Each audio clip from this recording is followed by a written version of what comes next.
नमस्कार दोस्तों, आज हम बाल महाभारत में द्रौपदी स्वयंवर पढ़ेंगे। जिस समय पांडव एक चक्रा नगरी में ब्राह्मणों के वेश में जीवन बिता रहे थे, उन्हीं दिनों पांचाल नरेश की कन्या द्रौपदी के स्वयंवर की तैयारियां होने लगी थी। एक चक्रा नगरी के ब्राह्मणों के झुंड पांचाल देश के लिए रवाना हुए। पांडव भी उनके साथ हो लिए। पांचों भाई माता कुंती के साथ किसी कुम्हार की झोपड़ी में आ टिके। पांचाल देश में भी पांडव ब्राह्मण वेश ही धारण किए गए रहे, यानी कि जब पांचाल देश गए तब भी वे लोग ब्राह्मण वेश में ही रहे।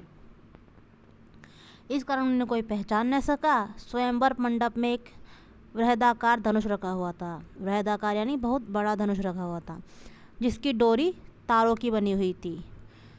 ऊपर काफ़ी ऊंचाई पर एक सोने की मछली टंगी हुई थी। उसके नीचे एक चमकदार यंत्र बड़े वेग से घूम रहा था।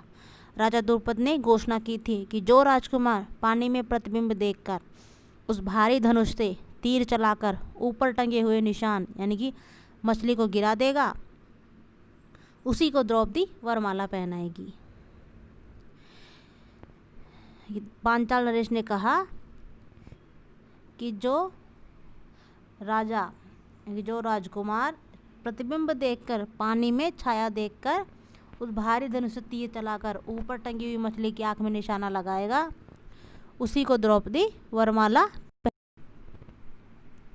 इस स्वयंवर के लिए दूर दूर से अनेक वीर आए हुए थे। मंडप में सैकड़ों राजा इकट्ठे हुए थे, जिनमें धृतराष्ट्र के 100 बेटे भी थे। अंग नरेश, कर्ण, श्री कृष्ण, शिशुपाल, जरासंध आदि भी शामिल हुए थे।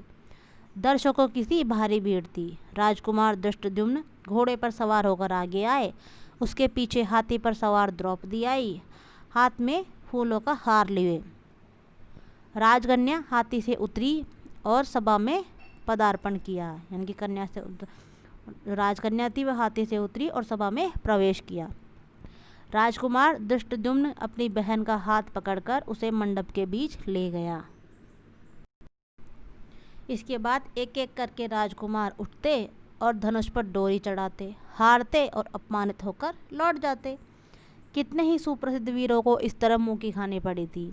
शिशुपाल, जरासंध, शल्य, दुर्योधन जैसे पराक्रमी राजकुमार तक असफल हो गए थे।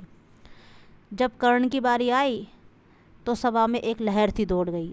सबने सोचा अंग नरेश जरूर सफल हो जाएंगे।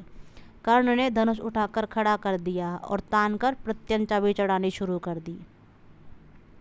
डोरी के चढ़ाने में भी बाल भर की ही कसर रह गई थी, यानी कि थोड़ी सी कसर रह गई थी, थोड़ी सी दूर थी डोरी बांधने से।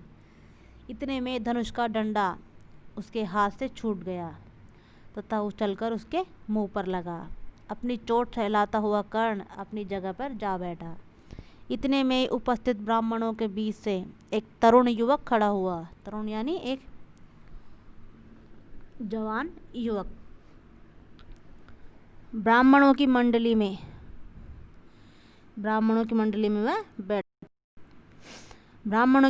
ब्राह्मण वेशधारी अर्जुन को यूं खड़ा होते देखकर सभा में बड़ी हलचल मच गई। लोगों में तरह तरह की चर्चा होने लगी, इनकी बातें होने लगी। तब अर्जुन ने हाथ में धनुष लिया और उस पर डोरी चढ़ा दी।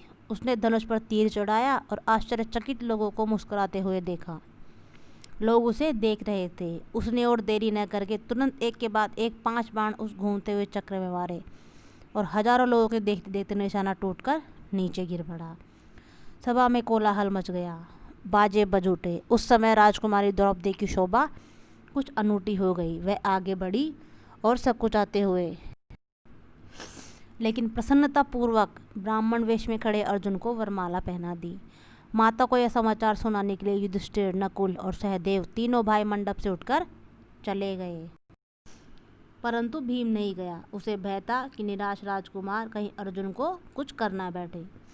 भीमसेन का अनुमान ठीक ही निकला। राजकुमारों में बड़ी हलचल मच गई। उन्होंने शोर मचाया। राजकुमारों का जोश बढ़ता गया। ऐसे प्रतीत हुआ कि भारी विप्लव मच जाएगा, यानी भारी विप्लव यानी विद्रोह मच जाएगा। यह हाल देखकर श्री कृष्ण, बलराम और कुछ राजा विप्लव मचाने वाले राजकुमारों को समझाने लगे, विद्रोह करने वाले राजकुमारों को समझाने लगे। वे समझाते रहे और इसी बीच भीम और अर्जुन द्रौपदी को साथ लेकर कुम्हार की कुटिया की ओर चल दिए। जब भीम और अर्जुन द्रौपदी को साथ लेकर सभा से जाने लगे तो द्रुपद का पुत्र धृष्टद्युम्न चुपके से उनके पीछे हो लिया। कुम्हार की कुटिया में उसने जो देखा उससे उसके आश्चर्य की सीमा न रही। वह तुरंत लौट आया और उसने पिता से बोला, पिताजी, मुझे तो ऐसा लगता है कि ये लोग कहीं पांडव न हो। बहन द्रौपदी उस युवक की मृगशाला पकड़े जब जाने लगी तो मैं भी उनके पीछे हो लिया। वे एक कुम्हार की झोपड़ी में जा पहुँचे। वहाँ अग्निशिखा की भांति एक तेजस्वी देवी बैठी हुई थी। वहाँ जो बातें हुई उसने मुझे विश्वास हो गया कि वह कुंती देवी ही होनी चाहिए। यानी जब धृष्टद्युम्न द्रौपदी के भाई उनके पीछे पीछे चल दिए तो उन्होंने देखा कि कुमार की कुटिया में वो चले गए सब लोग, और उनको वहाँ देखकर उनको आश्चर्य हुआ। वह तुरंत लौटे और अपने पिता को बताया कि मुझे तो ऐसा लग रहा है कि ये पांचों पांडव ही होने चाहिए, क्योंकि जब बहन द्रौपदी उनके पीछे पीछे चल रही थी तो मैं भी उनके पीछे पीछे हो लिया था, और मैंने देखा कि वहाँ कुम्हार की झोपड़ी में जा पहुँचे और वहाँ एक अग्निशिखा सी एक तेजस्वी देवी बैठी हुई थी, तो मुझे तो लगता है कि वह कुंती देवी ही होनी चाहिए। तब राजा द्रुपद के बुलाव भेजने पर पांचों भाई माता कुंती और द्रौपदी को साथ लेकर राजभवन पहुँचे। कहाँ पहुँचे? राजभवन। युधिष्ठिर ने राजा को अपना सही परिचय दे दिया। यह जानकर कि ये पांडव हैं, राजा द्रुपद फूले न समाये, यानी कि वो बहुत खुश हो गए। उनकी इच्छा पूरी हुई। महाबली अर्जुन मेरी बेटी के पति हो गए, तो फिर द्रोणाचार्य की शत्रुता की मुझे चिंता नहीं रही। यानी कि महाबली अर्जुन मेरी बेटी के पति हो गए तो मुझे द्रोणाचार्य से दुश्मनी थी, मुझे उसकी चिंता नहीं है।